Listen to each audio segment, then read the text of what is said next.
Welcome to my channel. Hello students, you are all welcome to my channel.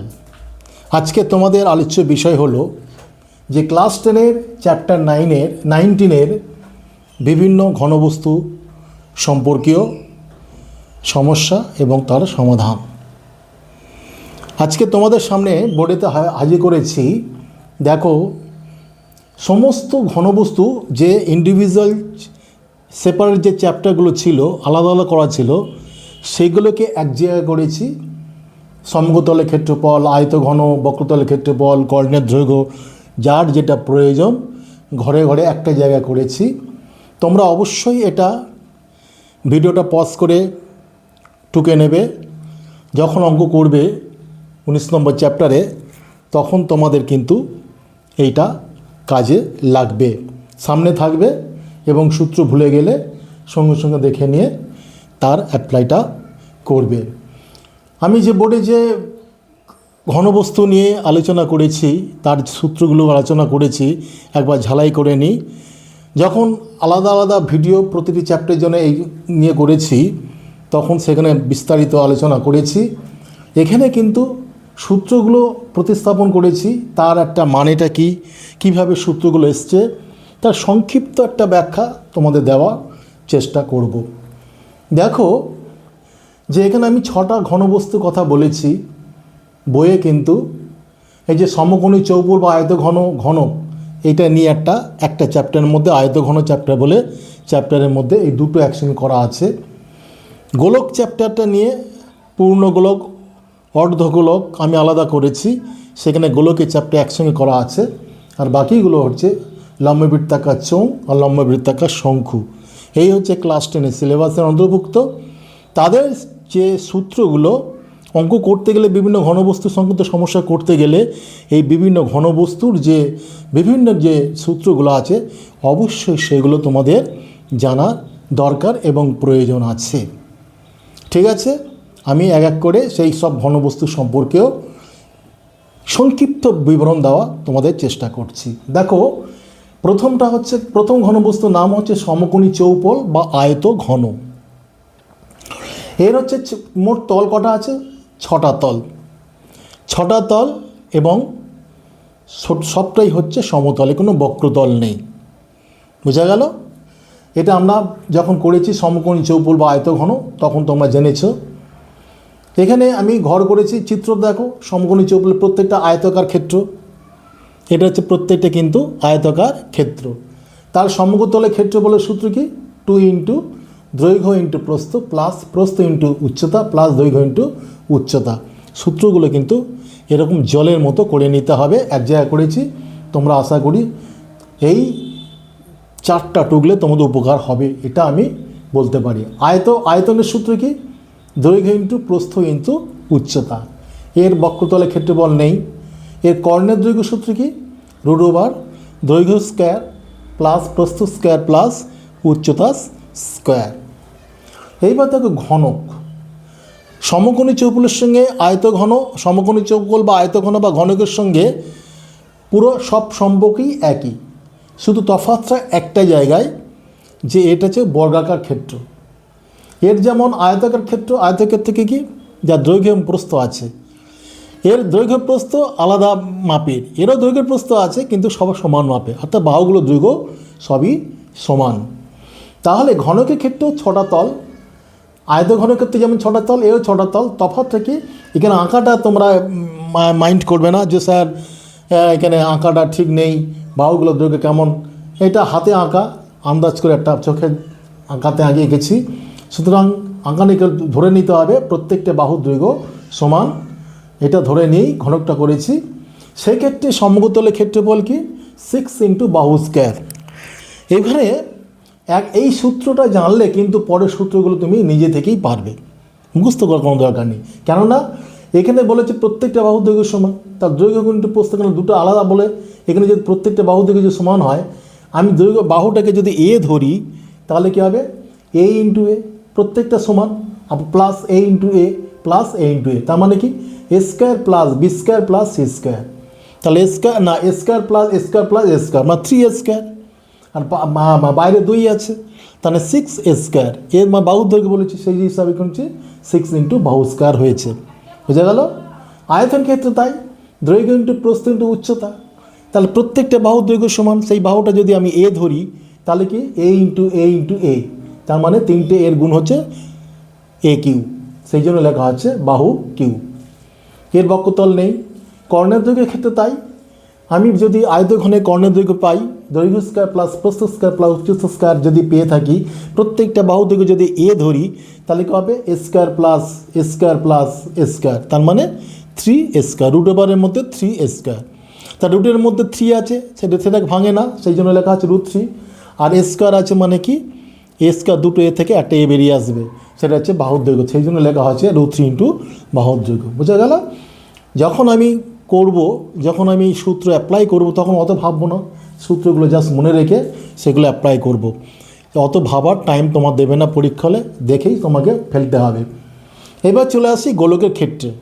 গোলকের চিত্রটা দেখে নাও, আমরা জানি সব, প্রতিটি যখন আলাদা চ্যাপ্টার করেছি তার সূত্রগুলো অ্যাপ্লাই করার জন্য চিত্রগুলো যা দিয়েছি। সেখানে গোলককে দুটি ভাগে ভাগ করেছি, একটা পূর্ণ গোলক, একটা হচ্ছে অর্ধ গোলক। পূর্ণ গোলকের সম্বন্ধে আলোচনা করি। এর সমগ্রতলে কী হচ্ছে, 4টি বৃত্তের ক্ষেত্রফলের সমষ্টি হচ্ছে পূর্ণ গোলকের সমগ্রতল। সমগ্রতল মানে হচ্ছে এটা বক্রতল, এর কোনো সমতল নেই। সমগ্রতল পুরোটাই হচ্ছে তো বক্রতল, সেই জন্য এই সমগ্রতলের ক্ষেত্রফল হচ্ছে 4πr², আর বক্রতলের ক্ষেত্রে তাই লিখেছি 4πr²। আচ্ছা, পূর্ণগোলকের নিরেট পূর্ণগোলক আছে, আর একটা হচ্ছে ফাঁপা পূর্ণগোলক আছে। নিরেট মানে কি, যে লোহার বল দেখেছ, লোহার বলটা হচ্ছে নিরেট পূর্ণগোলক, আর ফাঁপাটা কি ফুটবলটা হচ্ছে কি ফাঁপা পূর্ণগোলক। দুটো ক্ষেত্রে কিন্তু আয়তনের সূত্র আলাদা।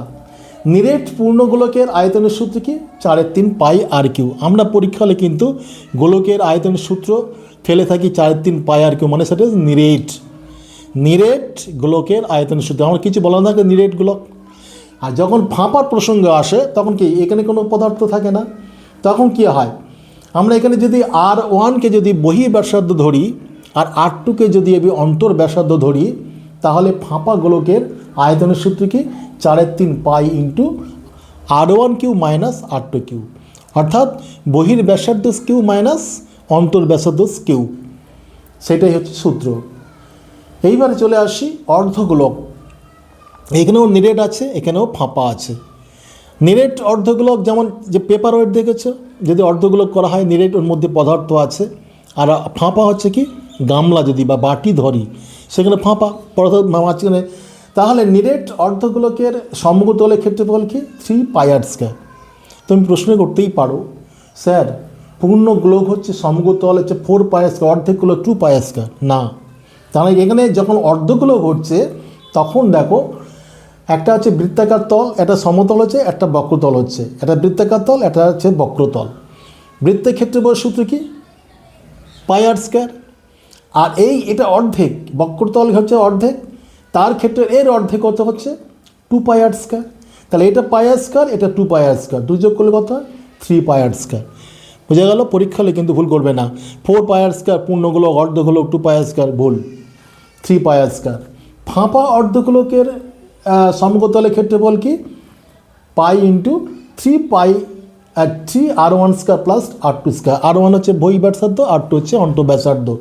এটা কীভাবে এলো দেখো, এখানে সমগ্রতল হচ্ছে অর্ধগোলক, মানে এখানে হচ্ছে বৃত্তের ক্ষেত্রফল আর বক্রতলের ক্ষেত্রফল দুটো যোগ করে কিন্তু এইটা পরে যখন তোমাদের অঙ্ক করবো, যদি জানা প্রয়োজনে কমেন্ট সেকশন যদি জানাও এটা কীভাবে এলো, ডিটেল আলোচনা করবো। এখানে জাস্ট আমি সূত্র কীভাবে প্রতিস্থাপন হলো তার ডিটেলটা যাচ্ছি না, যা সংক্ষিপ্ত আকারে বলছি যে ফাঁপা গোলকের তোমরা অর্ধগোলকের সমগ্রতলের ক্ষেত্রফল হচ্ছে pi into 3r1² plus r2²। আয়তনের ক্ষেত্রে তাই, অর্ধগোলকের নিরেট অর্ধগোলকের আয়তনের সূত্র হচ্ছে 2/3πr3, যার 4/3 অর্ধেক করলে 2/3πr3। ফাঁপার ক্ষেত্রে কী হচ্ছে 2/3π ইন্টু r1³ মাইনাস r2³। সমস্ত ক্ষেত্রে r1 মানে হচ্ছে বহির ব্যাসার্ধ আর r2 হচ্ছে অন্ত ব্যাসার্ধ। আরেকটা দেখো, অর্ধগোলকের বক্রতল, নিরেট বক্রতলের ক্ষেত্রফল কি 2πr², আর ফাঁপা অর্ধগোলকের বক্রতলের ক্ষেত্রফল কি 2πr1² plus 2πr²। R2 square. Just তুমি একটু বুদ্ধি করো, 2 পাই R স্কোয়ার আছে, এই আরটাকে দুভাবে ভাগ করা আছে, 2 পাই R1 স্কোয়ার প্লাস 2 পাই R2 স্কোয়ার, এইভাবে মনে রাখবে। এইবার আরেকটা গুরুত্বপূর্ণ ঘনক হচ্ছে, আরেকটা গুরুত্বপূর্ণ তোমার হচ্ছে ঘনবস্তু হচ্ছে যে লম্ববৃত্তাকার চোঙ এবং লম্ববৃত্তাকার শঙ্কু। এটা পরীক্ষা হলে অনেকেই গুলিয়েই ফেলে, চোঙ এবং শঙ্কুর মধ্যে গুলিয়ে ফেললে হবে না, তোমাকে ঠিক ক্যাটেগরিক্যালি মনে রেখে এগিয়ে যেতে হবে। লম্ববৃত্তাকার চোঙের সূত্র দেখো, পাইপের মতো দুটো বৃত্তাকার তল আছে, একটা আছে বক্রতল আছে, তিনটে তল। এই থেকে এক্ষেত্রে দুমুখ বন্ধ বা নিরেট চোঙের যে সমগ্র তল, তার সূত্র কি 2 পাই R into H plus R। মনে রাখবে, দুমুখ খোলা মানে হচ্ছে পরীক্ষা হলে পরে যে দুমুখ খোলা একমুখ খোলা, তখন কিন্তু মনে রাখতে হবে, সেইভাবে সূত্র প্রয়োগ করতে হবে। দুমুখ খোলা যখন বলবে তখন বুঝবে সেটা ফাঁপা চোঙের কথা বলছে, তখন কিন্তু সমগ্র তলে ক্ষেত্রফল বার করার ক্ষেত্রে কিন্তু এই সূত্রটা কাজে লাগাতে হবে। পরীক্ষা হলে দেখা গেছে এখনও পর্যন্ত যে ফাঁপা চোঙের সমগ্রতলে ক্ষেত্রফল দিয়ে অঙ্ক পড়েছে এমন অঙ্ক দেখা যায়নি। তবু তোমাদের জন্য এটা মনে রাখতে হবে যে দুমুখ খোলা বা ফাঁপা চোঙের সমগ্র তলের ক্ষেত্রফল হচ্ছে 2 pi into R1 plus R2 H plus 2 pi into R1 square minus R2 square. সেরকম লম্ববৃত্তাকার চোঙের আয়তনের ক্ষেত্রে চলে আসি, নিরেট চোঙের ক্ষেত্রে পাই R স্কোয়ার H, এবং ফাঁপা চোঙের ক্ষেত্রে কী হচ্ছে pi into R1 square minus R2 square into H। বক্রতলের ক্ষেত্রে বলে চলে আসি, লম্ববৃত্তাকার চোঙের লম্ববৃত্তাকার চোঙের বক্রতলের ক্ষেত্রে বল কি 2 পাই RH, ফাঁপা ক্ষেত্রে কী হচ্ছে 2 pi into R1 plus R2 H। এদের কর্ণদৈর্ঘ্য নেই কারোর। লম্ববৃত্তাকার শঙ্কু দেখো, এইটা ওলন দেখেছো, লম্ববৃত্তাকার এটা নিরেট হচ্ছে তোমার হচ্ছে ওলন, আর হচ্ছে ফাঁপা হচ্ছে কি বরের টোপর দেখেছো, ভিতরে কোনো পদার্থ থাকে না ফাঁপা। আর ওলনটা দেখি রাজমিস্ত্রি কাজ করে ওলন, সেটা হচ্ছে তোমার হচ্ছে নিরেট।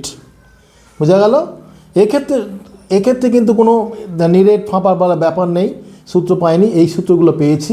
দেখো, লম্ববৃত্তাকার শঙ্কুর সমতলে ক্ষেত্রফল পাই R into L plus R। এল মানে কি তির্যক উচ্চতা, আর মানে হচ্ছে তোমার ব্যাসার্ধ, আর হচ্ছে তোমার হচ্ছে আয়তনের ক্ষেত্রে কী হচ্ছে 1/3 পাই R স্কোয়ার H। এখানে H মানে উচ্চতা, এখানে দেখো দিয়ে দিচ্ছি, এখানে হচ্ছে তোমার এটা হচ্ছে যে ব্যাসার্ধ, এটা উচ্চতা, এটা হচ্ছে তোমার তির্যক উচ্চতা। এখানে আবার লম্ববৃত্তাকার শঙ্কুর আবার তির্যক উচ্চতার সূত্র আছে, এখানে লিখে দিই, সেটা লিখে নিই, এই মুহূর্তে লিখি। তির্যক উচ্চতা L যদি করি তার রুট ওভার কী হবে H square plus R square, H square plus R square. বোঝা গেল? অনেক সময় দিয়ে হয়, পরীক্ষা হলে কিন্তু দিয়ে দেয় বক্রতলের ক্ষেত্রফল বা শঙ্কুর বক্রতলের ক্ষেত্রফল বার করো, পাই R তোমার হচ্ছে H দিল, উচ্চতা দিয়েছে, তুমি তখন সমস্যা বলে এলটা কোথা থেকে পাবো, তখন কিন্তু এলের সূত্র প্রয়োগ করে H প্লাস R স্কোয়ার, এইভাবে অঙ্ক কিন্তু সরাসরি কিন্তু তোমার সাপ্লাই দেন। এখানে যখন বলছে আয়তনের সূত্র বার করে, তোমার ব্যাসার্ধ দিয়েছে আর তির্যক উচ্চতা দিয়েছে, H দেয়নি, তখন Hটা বার করার জন্য তোমার এই সূত্রটা প্রয়োগ করে H-এর মানটা বের করে নিতে হয়। পরীক্ষা হলে কী দিচ্ছে, এটা সবচেয়ে তোমাদের গুরুত্বপূর্ণ ব্যাপার। এই সূত্রগুলো তোমাদের একসঙ্গে করার চেষ্টা করেছি, এক জায়গায় এনেছি, তোমরা অবশ্যই এটা এক জায়গায় করে টুকে নাও। এইভাবে আশা করছি বিভিন্ন ঘনবস্তু সম্পর্কে অঙ্ক করার সময় তোমাদের এগুলো খুবই কাজে লাগবে। এইবার চলো দেখি তোমাদের সরকারি বইয়ে প্রবলেমে এক এক করে অঙ্কগুলো করতে থাকি, দেখতে থাকো।